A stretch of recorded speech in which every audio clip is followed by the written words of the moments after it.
welcome to Eye on Horror, the official podcast of iHorror.com. This is episode 148, otherwise known as Season 8, Episode 8. That's a lot of eights. I am your host, James J. Edwards, and with me, as always, is your other host, Jacob Davidson. How you doing, Jacob? Doing good, just tired. It's early. Also with us, as always, is your other host, John Correia. How are you doing, Correia? I do. Yeah, very awake. Yeah, very. Definitely did not just chug like quarter of a Bang can that was in my fridge from last night. I was gonna say we've been chatting a little bit before we hit record, and you've been pounding that Bang. There was like a quarter of that can. It was so cold and so flat, but wide awake now, baby. Nice.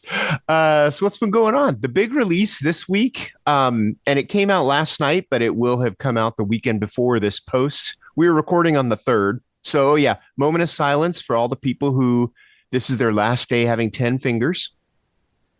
Okay. The big release this weekend is Jurassic World Rebirth. Have you guys seen Jurassic World Rebirth? I did. I went to a special pre-screening, one of those screen unseen. You don't know what you're going to see. Oh, yeah. Movies at AMC.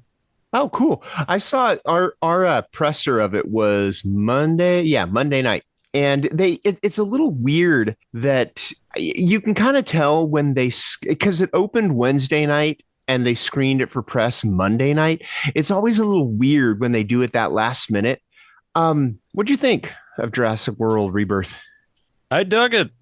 It kind of simplified things and that making it kind of a fetch quest movie because it's like the scientists and these mercenaries have to go to like an R&D island of the original Jurassic Park, and they have to get blood samples from a big sea dinosaur, a big land dinosaur, and a big air dinosaur so that they can make a heart medication that's worth billions. Yeah, that's the thing is they discovered that these dinosaurs, it exists in the universe where dinosaurs coexist with humans still, but they've also determined that dinosaurs only can live near the equator because of the climate. And they figured out that dinosaurs don't get heart disease. So they're like, oh, cool. If we can study why, then, some big pharmaceutical company wants to, rook the public with this vaccine or cure for heart disease. So yeah, they have to go and get these tissue and blood samples.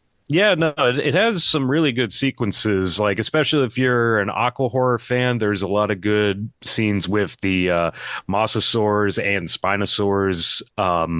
Lots of Jaws influence on those scenes. Yeah, very Spielbergian, which, it only makes sense considering the franchise and also being directed by Gareth Edwards, who I think said, Spielberg was one of his favorite directors.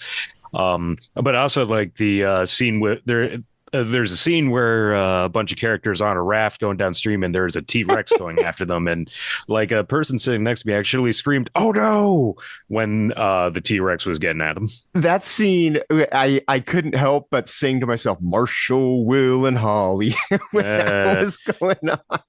It was totally Land of the Lost. The funny thing is, though, is that that apparently was adapted from the original Michael Crichton novel. Like there was a scene in the novel that never made the original adaptation where the team is trying to get down the river by raft and a T-Rex is after them.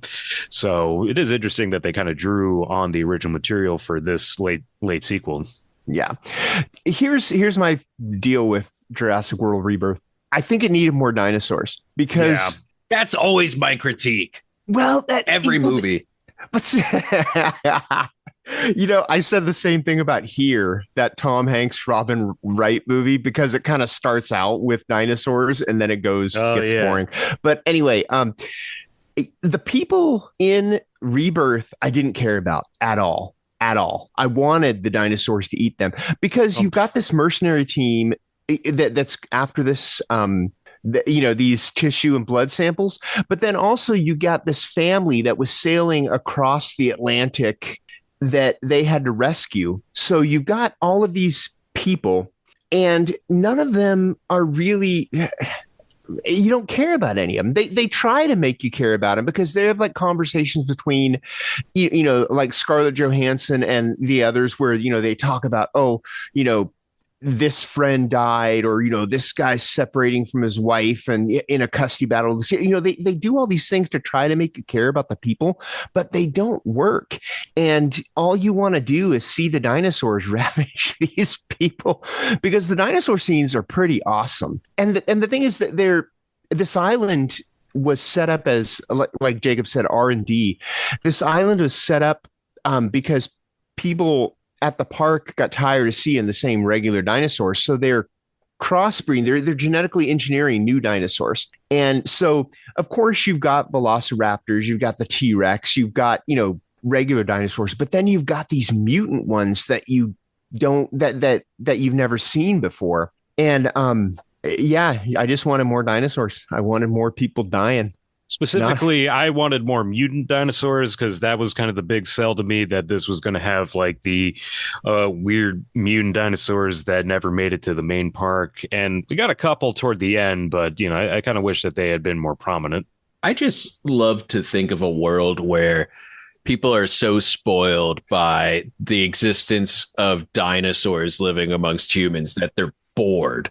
Like, oh, I do love that aspect. Talk about first world problems. Jesus. Yeah, no, like there's this great opening scene where it's in New York and like there's an escaped brontosaurus that's collapsed on the highway. And everybody's like, oh, the brontosaurus is blocking traffic. I'm late for work again. Totally. Everybody's pissed off because there's a traffic jam because this brontosaurus passed out in the middle of the road. Yeah, and everybody's like, "Oh, okay." Jeez, I guess I really need to watch Dominion, because I haven't seen. I didn't watch the last Jurassic World movie, and it sounds like there's a big jump between the mansion and the second World movie and this. Yeah, you don't really need to, that's the other thing. Rebirth it's kind of like a reset of it. You need to know the concept that, okay, dinosaurs now coexist with people, but you don't really need to know a lot about the other Jurassic Park or World movies. I mean, it's kind of a hard reset. They mention John Hammond, once or twice, but you don't really need to know. You don't need to have seen the other movies recently to actually get it. Yeah, it's pretty standalone. Yeah, exactly. That's the word I was looking for. Good. Nice job. So yeah, I was okay with it. It's about, I think it's 2 hours and 14 minutes. They could have shaved 20 minutes off by just turning the people into complete dinosaur fodder. It didn't succeed at humanizing the people. The dinosaurs were the heroes to me. Yeah, I thought the arc with the family was pretty compelling, but I like the stuff with the family, but like the little girl finding the baby dinosaur, which felt very Spielberg. But yeah, the mercenary stuff didn't quite hit for me. So yeah, I'm kind of with you on that. The family's arc is kind of interesting because first there's this lazy boyfriend, the boyfriend of the oldest daughter, who's just like, you think he's a total prick, but then he kind of redeems himself in a few ways. And you're like, okay, this guy's not all bad. So yeah, the family arc was a little more effective to me than the mercenaries. But yeah, it's a Jurassic Park movie. I had fun. I finally caught up on a couple of titles that are in theaters. Finally watched 28 Years Later. Nice. Which was not expecting half of that. It was great. Like that was so Danny Boyle. Just the editing, the camera work. I love that him and Alex Garland and everybody took the opportunity to not just deliver what would it look like zombies? Like they were having a blast with just like the editing and camera sequencing. I got very concerned early on that Jodie Comer was going to stay in that bed the whole movie, which would have been a waste. Granted, while she was in the bed, she screamed cunt like 8 times. So like, I was like, maybe I'm okay with this. Maybe I'm okay with her staying in the bed. But I love Jodie Comer so much. I mean, The Last Duel and Killing Eve. I mean, fan for life. Did you see The Bike Riders? It's funny you say that in the previous episode that it's set up for a rad sequel, but if anything, that ending was giving Anna and the Apocalypse, Soldiers of War. No, I mean The Bike Riders, as in the movie The Bike Riders that Jodie Comer's in. I thought you were talking about the bit from last episode. No, I haven't seen Bike Riders yet. No, but I was going to ask you, what'd you think of that ending? Where like, I mean, do you see what I mean? Where they're going to take it to some really exploitive places, which is kind of awesome. No, I loved it. What was his name? Jimmy. Jimmy. Yeah, when Jimmy shows up. That's total like an Anna and the Apocalypse when they start the one song about killing zombies in that zombie movie. I just started humming it because I'm like, they're giving soldiers. It also it's so great because the kid's there and he goes, "You're almost out of arrows. You mind if we take this one?" Also, I love the book ending of the Teletubbies. Yeah, that was great. I will say that was probably not my biggest critique, but like biggest frustration is, and like, I get it because they're, the characters only use arrows, like for the entire thing up until Jimmy, the father and son, when they're out there. And I get it because, they're trying to stay away from the rage virus and like all that stuff. But like, no one figured out how to use a blunt object at all on that fucking island. Like that was very frustrating, especially since they kept getting in that situation where it's like, you're not even taking out the arrows after you're using them. You're just leaving them. Like, yeah, but you gotta blunt objects splatter. I mean, that's and the also thing. the arrows would be infected with the blood. Yeah. So I mean, I get why you need to avoid all contact with bodily fluids. So yeah, I get it, but also there was just that of just like just hit him with a stick. Just hit him with a stick. Fuck, pick up a stick. Fuck. But I get it.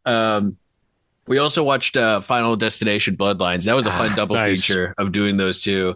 I got to say, Final Destination Bloodlines was probably, we've had a really good run of having decent audiences at AMC's, and that one was one of the fucking worst. I mean, sitting right next to a couple who had to talk and react to literally every. I'm talking like opening scene, like when she's like, "Oh, I'm just really happy to be here with you." She'd go, "Aw." Like anytime it was just like what, and then like the boyfriend or husband, just anytime something happened, he'd be like, "Oh wow, he threw that penny." Oh yeah, because it's just like we just saw it, and she just we heard her react to it very loudly. So like, but anyways, that's when I put in my Pixel Buds noise cancellation earbud on this side that they're on, and it helps. But other than that, what a blast. That was a really fun movie. There were some of those acting choices were definitely choices with some of the people, but I had so much fun with it. I love that they played with the audience and expectations a lot. There was a lot of things where it was like, oh, the sequence is happening, so that means that's going to be incorporated, and it kind of faked you out, or we're having fun with like just even the marketing, because one of the first things they did was show the tattoo parlor scene, and it was just like, oh, you released a whole kill scene, and then fake out it wasn't a kill scene, and it just left me so confused. It was definitely a lot of fun. I think it's top 3 Final Destination movies. My favorite is the basketball thing, because it all happens like in the background, like out of focus, and you're like, wait a minute, it's like you're in the theater and you want to like DVR it back because did I just see that? And incorporating the music of Kelly Clarkson. Oh yeah, no, it was a blast, and that made for a great double feature. Yeah, the Sky Needle is probably not sure if my number one, but definitely top premonition death sequences. Speaking of double feature revisits or finally catching up tos, I caught up to a couple things we talked about last episode. I watched Predator Killer of Killers. It went to Hulu. Oh my God, what a blast. So much fun. And it's so weird because it's animated, but the stunt work, it's the choreography. Exactly. The fight choreography in this animated movie was great. But that was a lot of fun. They definitely knew, like, we're doing animated Predator, so we got to take advantage of it. So there are kills in that would not be able to pull off in live action, and because they could. So many decapitations. even the people fighting the people, like the Viking scene or the ninja versus samurai, though, you're like, this is, I think one of you said that it was a company that does almost like animated storyboarding for regular movies. And that's what it felt like. I'm like, I can totally see them doing this and then having a stunt choreographer go, okay, we'll get our actors to do that. But yeah, that was cool. But also I caught up with on your recommendation, Correia, The Ugly Stepsister. Yeah. Ooh. And oh my gosh. First of all, the scene where you were talking about opera, that was the scene that got me, and I was like kind of squirming and I'm like, but then when it got to the scene you talked about with the tapeworm, and then when I got to that, I'm like, because first I was like, oh, this has to be the scene that really got him. And then it got to the tapeworm woman. I'm like, oh, nope, this is the scene that really got him. Oh, yeah. That'll make you squirm. Yeah, that movie's something else. Thank you to the Ugly Stepsister for letting me realize that you could take cocaine to the eyeballs and it worked. I didn't realize that in the opera scene, that was kind of more of a squeamishness than the sewing, almost dropping hints on what happened, but like, yeah. Loved Ugly Stepsister. That might turn into my new, oh, hey, what do we want to watch tonight? I don't know. We want to watch something gross and awesome. Yeah, you see, now that's how you do a public domain fairy tale horror movie. Oh, yeah. Yeah. Dude, we need to go back to the grim fairy tales more often and show it's pretty close to like, they didn't go that far from the original material and like the fucked upness. That's what's beautiful about it. What's fucked up about it, I mean, what makes it fucked up is it's from a different point of view. It's, it's the stepsister's point of view on it. So yeah, I mean, because they're trying to compete with the natural beauty of Cinderella. And again, they didn't make anyone really an antagonist nor a protag. It was all just like everyone had pretty decent motivation for what they do under circumstances and what they were going through. I understood, and like no one was villainized really. And I liked how they did incorporate the kind of more magical aspects of Cinderella with the midnight and showing up to the ball, and how does no one recognize her and she's got a little like mask thing. That was great. They answered a lot of questions I didn't know I had of like, how were you going to address this? Let's see. In terms of new stuff on my end, not quite horror, but I did watch that new animated movie, K-Pop Demon Hunters, and boy, did it have a lot of demons and K-pop. So it's not just a clever name? Yep. Yeah, no, it was a lot of fun. It definitely had a lot of influence from like kind of magical girl anime like Sailor Moon, and also, K-pop. And it has an amazing soundtrack. Like, I don't really listen to K-pop so much, but it really hooked me. It's very catchy. And much like Predator, Hunter of Hunters, it has a lot of really cool fight choreography because it's basically about this K-pop trio who are secretly demon hunters in South Korea, and they fight. They perform concerts by night and fight demons by day, that type of thing. And it's just really funny to me because like their main enemy in the movie is like the demons decide to strike back by like a few of them form a demon boy band, which just kind of makes me think about back in the 90s when like the evangelicals would say that NSYNC and Backstreet Boys were the tools of the devil. So it's like it's kind of like that because like the demon boy band is like making a plan to like make their fan base stronger so they can steal the souls of their fans. It was a lot of fun. I really dug it. A demon boy band, that makes me think of the Pick of Destinies. I'm the devil, I love metal. It turns out heavy metal wasn't demonic, it was boy bands. It was boy bands, which was the devil's music. Check this riff, it's fucking tasty. I'll never forget the day when I was watching Pick a Destiny and my mom came in, and she came in right at the part where they go, fuck, and the devil goes, yes, you are fucked. Shit out of luck, and my cock you will suck. And she's like, what are you watching? And I'm like, Tenacious D. Yeah, shit. Who was the devil in that? Dave Grohl. Dave Grohl, right? Yeah.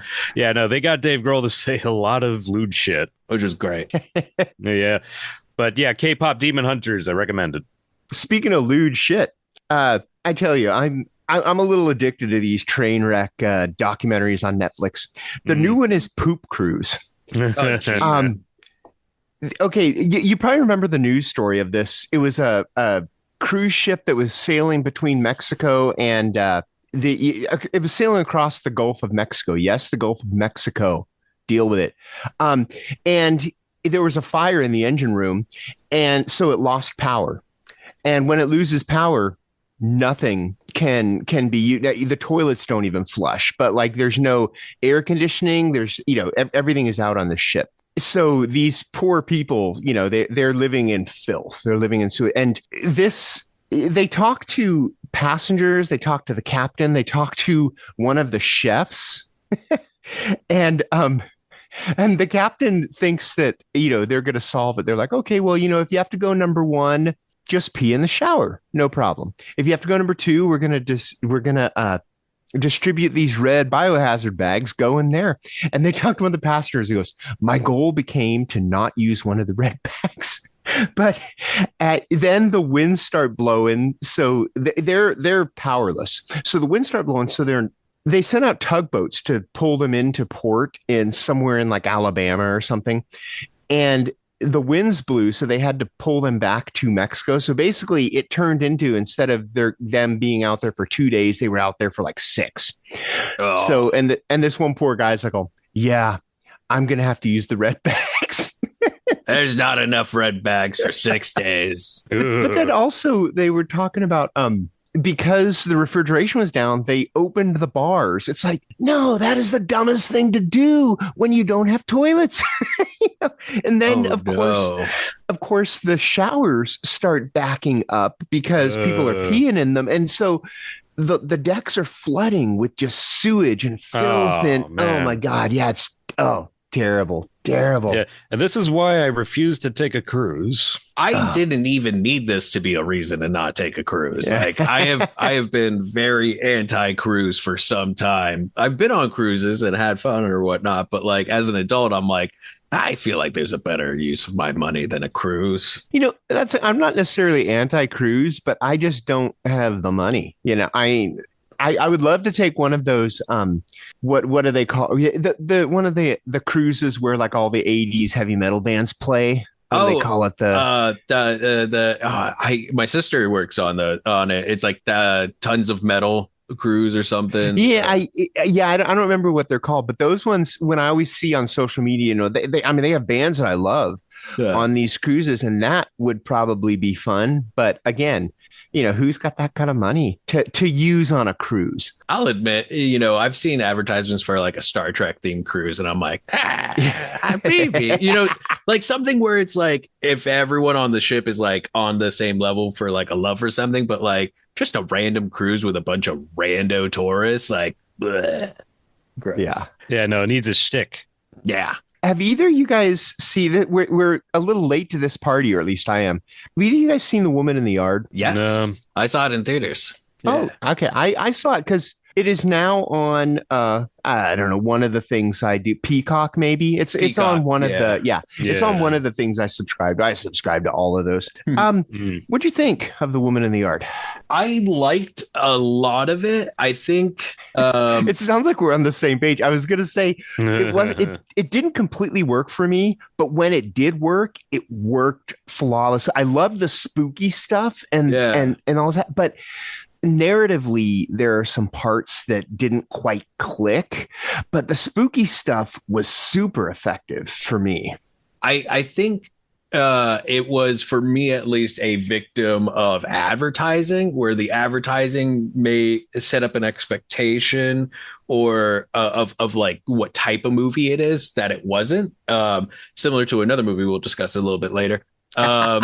And so like I was kind of going in thinking it was going to be more of like a Southern Gothic Candyman type deal, and it wasn't.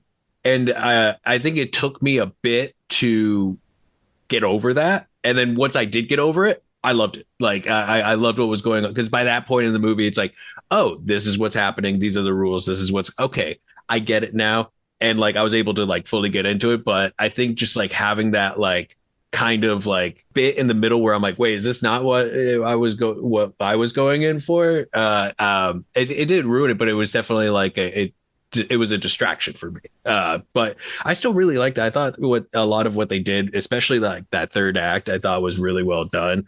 It was just kind of like that like middle ground of like going from like this great opening of like what's happening to like that third act. It's really solid. And the performances I really enjoyed. Like they were really good.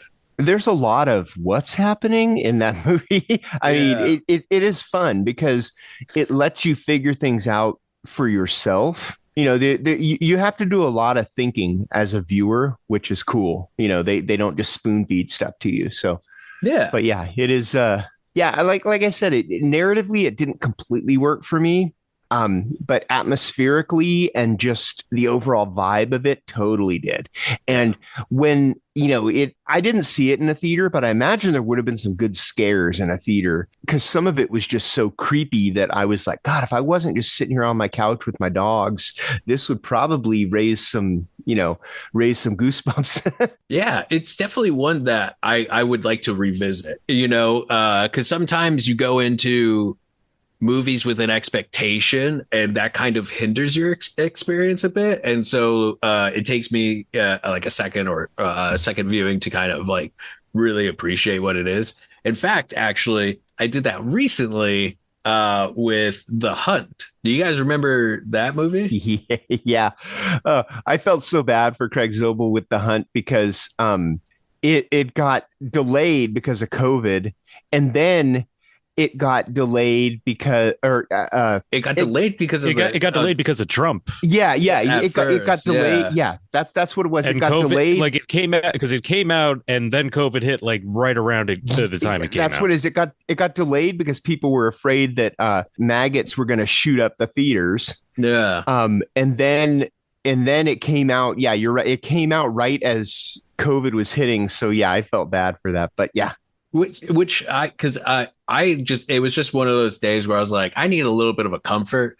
And so I need to see Betty Gilpin just give the greatest reactions because she's such a great character actor, like just so good.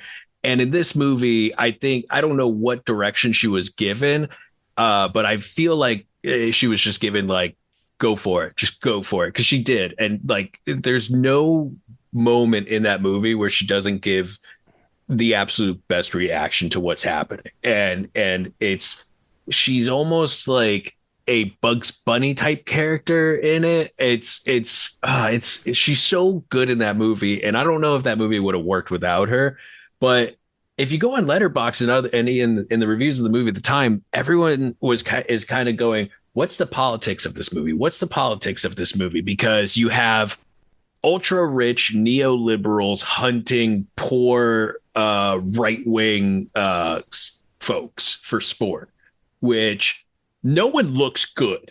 It critiques both sides on that politically, and ultimately, I don't think the movie was trying to be what is political.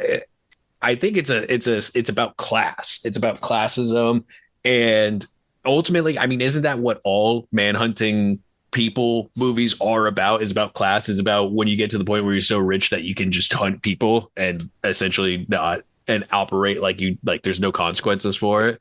Like that's what it comes down to. So I definitely walked away in revisiting it 5 years later with a greater appreciation for the movie. It's still really funny. I do love the fake outs. Like in the very beginning, you have Emma Roberts and the camera's focusing on her. And then boom, she's like first to get taken out unceremoniously. And then you follow another person and it's like, oh, is there going to be a love story here? And then they're taking out unceremoniously. And then you're like, oh, and Ike Barinholtz kind of takes the lead for a minute there.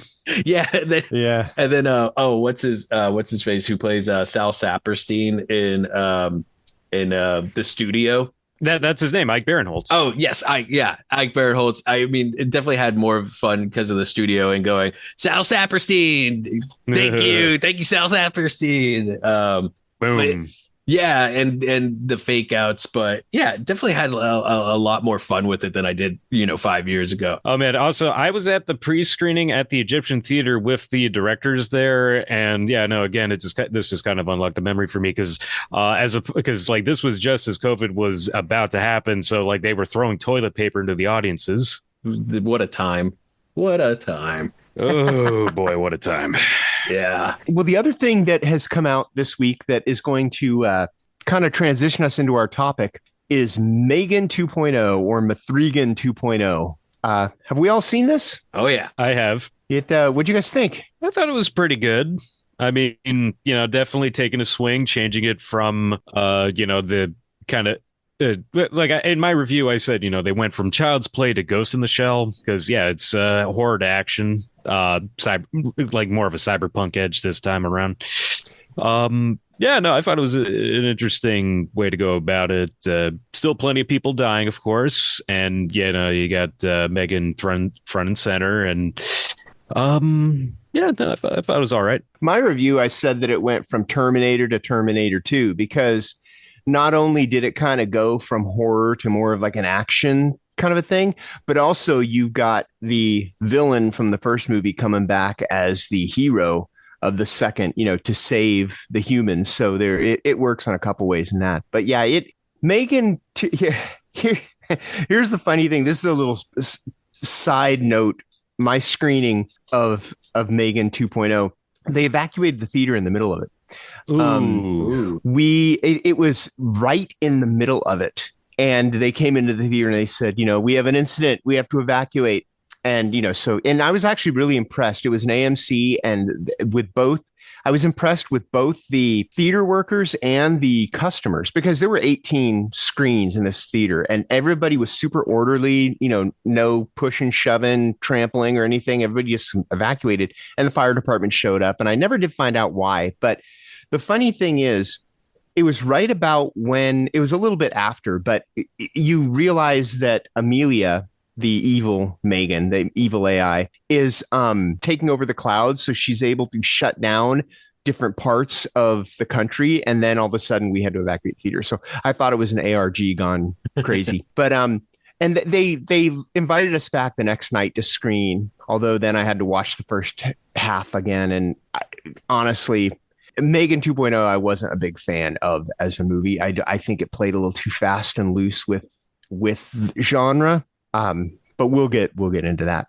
I mean, you guys have heard me the last few months running around going, guys, they made a cunty T2. I was very excited, and I had a lot of fun in the screening, and I think I walked out not remembering a whole lot. There's a lot of exposition happening of explaining, and I do think that it gets a little bogged down with what it's trying to say about AI, because I think at the end of the day, it was trying to say something about AI, but not say something about AI. It was very weird messaging, which is weird because they were expositioning a lot about AI regulation and stuff. It's funny because I explained to someone when I was explaining to them when the theater was evacuated, I said it was right when M3GAN was doing her Bond villain speech, which is how she's explaining to Gemma and Katie that she's always been there watching over them. Yeah. And it is like a Bond villain speech. So it's funny you say that there's a lot of exposition because there totally is. And the exposition is all spoken like that too. Yeah. So yeah. I love the action. I love that the main villain at the end goes full Zuckerberg in how he carries himself and everything. That was great. There was a lot of stuff I liked in it. I do think it's a victim of two things. I think it's advertising. The marketing was a problem. The marketing made it seem like, and that's not to say that M3GAN isn't cunty and that there wasn't cunty moments in the movie, but it wasn't that level of camp the whole movie. There were moments of it, and I do think that the advertising was trying to lean into that harder, and they used a lot of scenes that weren't in the movie with it, not calling false advertising, but I did find that a little interesting that there were like lines of dialogue or scenes that were in the trailer that weren't in the movie. And it I think it's also I think it hindered itself in trying to be too broad appeal because like you could tell they were trying to go for that camp at moments, but then they would quickly like veer away from it. And the also PG-13 rating with a horror movie like that kind of feels like already they're trying to go more appeal. So I think it was just kind of like a level of like we don't know how hard to go on things with that. That being said, I thought it was still pretty solid. I just think it was quite long for what it was. And I loved Amelia though. I thought she was great. She was serving the entire time. How long did it take you to realize that wasn't Elizabeth Olsen? Pretty quickly because she was in Ahsoka. Yeah, but it was funny because we were the whole time, like when we were discussing it during the evacuation before we realized that they weren't going to let us back in, we were like, "Oh, was that Elizabeth? Was it? And then we finally looked up on IMDb. We're like, "No, that's not." But even the actress looks like Elizabeth Olsen. Yeah. My issue with Amelia is, she was a little too convincing as a humanoid. She was a little bit of that Iris from Companion. With M3GAN, there's a little bit of that uncanny valley because it still looks like a doll that acts like a human, but Amelia literally would pass for a human. So it kind of takes the creep factor out. You've just got a heartless killer. And that came out in the performance, I think, the uncanniness, because there were times where she was doing stuff like when Jeremy Clement was trying to woo her. Oh, yeah. He's wooing her for the Flight of the Conchords reference. But there was like some really weird, uncanny, just like behavior with like the voice she was using, or when she's trying to scan his eyes while she's kissing him and she's giving nothing. Like and her eyes are open, waiting for him to open his eyes. and like her mouth's not just her entire face just stiff, just wide eyed while he's like making out on her. And it was it's creepy. And like I said, there's a lot of really fun moments. I just think there was just like a lot of like, I also think it suffered from making Amelia and M3GAN too powerful, like too strong. Like all of a sudden it's like, wait, they're tapping into everything. Wait, they could do this. Like they went from like being kind of like a local problem to suddenly like in absolute god mode while trying to take on AI god. It was just like, I think they might have made him a bit too powerful, which I'd still like to see a 3.0. That comes with the power of AI itself, because like he was demonstrating, he's all he at one point, the Jermaine Clement character, just to show off, he turns off all the lights in the city, and then he turns them back on because he can, with his cloud server. Yeah. So I think that part that is kind of like, oh, how much power is in the cloud, so yeah, there was a lot of kind of shotgun blast tech industry criticism and satire kind of throughout, which is going to take us on to our topic, which is movies that have switched genre for the sequel. And like M3GAN 2.0, I think the obvious one I'm going to bring up first, and this is a good example of it, is Alien. The first one, is basically a horror slasher movie, and all of the ones after that, except maybe Prometheus, but all of them became like action movies. So that's kind of the blueprint for what we've got here. What other ones can you guys think of? We already kind of mentioned Terminator, which is kind of the same deal. The first one's kind of a slasher, and then T2 became just science fiction action. What else we got? Oh, the first Terminator was definitely gritty 80s LA slasher, low budget, to suddenly this, mega budget action extravaganza. That was a huge shift. It was, especially because at that time, it was so mind blowing that Arnold, who was the bad guy in the original Terminator, shows up, and this time he's the good guy. It's such a great scene. Yeah. But in terms of genre shift stuff, the example that I go to immediately would be Army of Darkness, the second Evil Dead sequel, because, first the Evil Dead, which is a bloody, gory, and over the top cabin in the woods supernatural possession movie. Then you got Evil Dead 2, which gets a little wackier, more slapstick, and with still ample gore. And Army of Darkness is straight up swords and sandals, fantasy, action adventure movie. It's Ash dropped into Jason the Argonauts. Like the skeletons were even inspired by that. Absolutely. I mean, it's not horror, but my brain wants to jump to Magic Mike XXL because you go from like a very serious drama to a buddy road movie in the second one, and then I don't know what the fuck happened with the third one, but we don't talk about my disappointment with that. But to stay within genre, I mean, definitely, I would mention Gremlins 2. Oh yeah, the new batch. And it's not as hard of a genre shift. The first one's definitely like a Christmas horror kind of fantasy, with a bunch of comedy in it. But the second one goes full Looney Tunes cartoon, over the top. It is the definition of going bigger with your sequel on like every level with it, and making fun of the first film and doing a slight shift to genre, and really just taking what made the first movie work and going, all right, cool. How do we do that times 10? And with like the absolute insanity. I mean, oh God, I love Gremlins 2 so much. The musical sequence alone, good God. You pick any moment from that movie and it's God mode. Joe Dante and co were in God mode when it came to the new batch.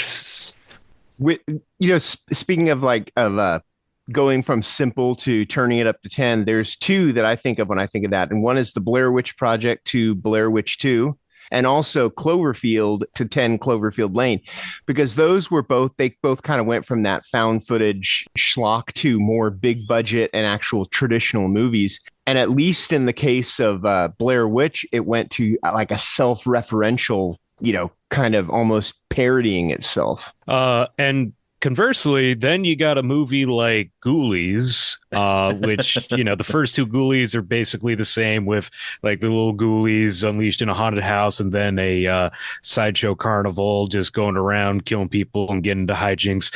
But then you got what I believe to be the peak of the franchise with Ghoulies 3, Ghoulies Go to College, where the Ghoulies go to college, and it's basically Ghoulies but a frat comedy like Animal House, and with it's kind of like the Gremlins 2 of the franchise, because you got the Ghoulies doing more slapstick antics, and also in this one they can talk, and one of them is even voiced by America's sweetheart Richard Kind. Oh yeah, well, if we're gonna continue with the little mayhem guy buddies genre, I think that's what that genre is called, little guy buddies genre. Little guys. Can't forget Munchies to Munchie, because Munchie started it out. That first movie was very much so in that like horror comedy with a bunch of little guys causing mayhem type deal genre, and then the sequel Munchie is full on like 90s cool weird guy on a skateboard coming in to muck things, like very Cat in the Hattie. Dom DeLuise. Yeah. So any chance to bring up the Munchies franchise, like, gotta take it. to kind of go away from traditional horror, I think that Rambo and the First Blood to Rambo was a dramatic shift, because First Blood was almost like a drama about PTSD, and it absolutely was. And this soldier who's dealing with his past, and then the rest of the Rambo movies are just complete shoot 'em ups and bloodbaths. I mean, I think the most indicative of like the complete shift in tone and almost drama, because it is a genre jump from like a drama with like a bit of action to a full-on 80s action film with part 2, is the kill count, because in First Blood he accidentally kills one person. Yeah, exactly. And First Blood Part 2, I mean, it's dozens. And by the time you get to Rambo 4, it's in the hundreds. But like, does he have a higher kill count than like a slasher killer, I think, at this point? Probably. He probably does, yeah. And though bring it back to horror, it's funny because there was almost kind of a Rambo horror movie because they were like trying to make that Rambo movie where Rambo fights a werewolf because Predator was a huge success. So they were trying to ape off of that. Yeah. I also heard there was like an alien one too for a little bit before Rambo 4 or so. There was like a Rambo versus Alien. It might have been like a rumor probably, but because like remember when they said they were going to remake Evil Dead with Ashton Kutcher for a moment? What? Yeah, I remember that rumor. And back on Joe Dante and unmade movies, like that, yeah, he was even posting the other day about how he almost did Jaws 3 People Zero, which would have been a National Lampoon Jaws movie about them trying to make a sequel to Jaws and the shark eating everybody in the crew trying to make the new Jaws movie. Yeah. Do you guys think jumping genres counts for Texas Chainsaw Massacre? Yes, absolutely. Oh, yeah. It absolutely does. Because from even 1 though to 2, even though both 1 and 2 are just flat out horror movies, the second one is the first one almost feels like a documentary because it's so raw. And the second one is more polished and there's more, they're almost like Evil Dead kind of comedy to it. So yeah, it's much more splatstick. I asked that because Toby Hooper has gone on the record to say the reason why they went so over the top with 2 is A, they got more budget, but also that he was disappointed no one saw the first one as a comedy like he did. Yeah, that was just a sense of humor. Yeah, so he was like, all right, cool. I'm going to make this as obvious as a comedy as possible, which is why you have it opening with Leatherface with the biggest chainsaw ever swinging at some 80s yuppies to Oingo Boingo's No One Lives Forever, which top 10 sequences. What do you guys think? Do you think Saw counts? Because the first Saw is almost like just a psychological, almost like a psychological thriller, although it's got a little bit of that torture porn stuff. But then the Saws get progressively more ridiculous. So do you think it's a slow enough change that? Well, yeah, no, actually, it's funny you mentioned that because I've got a friend who's a massive fan of Saw, and she says even that one of the things she loves about the franchise is because it starts off like, yeah, you said a psychological thriller, and it turns into a horror soap opera because there's all the plot lines and, you know, like character backstories and connections and plot twists. So it is kind of the horror Days of Our Lives with like because there were so many retcons and they kind of trying to keep the story going. So, yeah, I mean, if you look at it that way, it might have been a slow enough. It wasn't really on a dime. It just kind of happened over the course of the 11 movies now? 10. Yeah.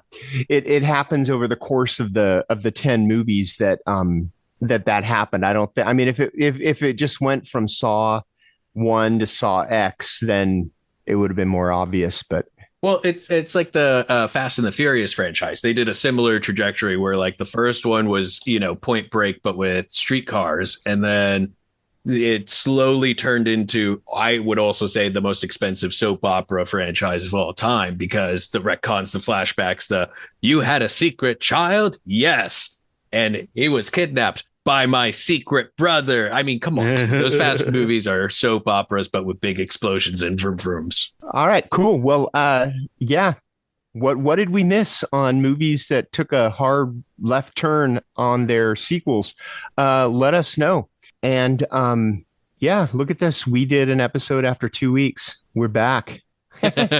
Before we go, I do have an announcement to make. Okay. I will be hosting a screening with the Hellraisers Film Club at Culver City the night of Wednesday the 16th, and I'm hosting a mystery VHS double feature. July 16th? July 16th, yeah. Oh, yeah.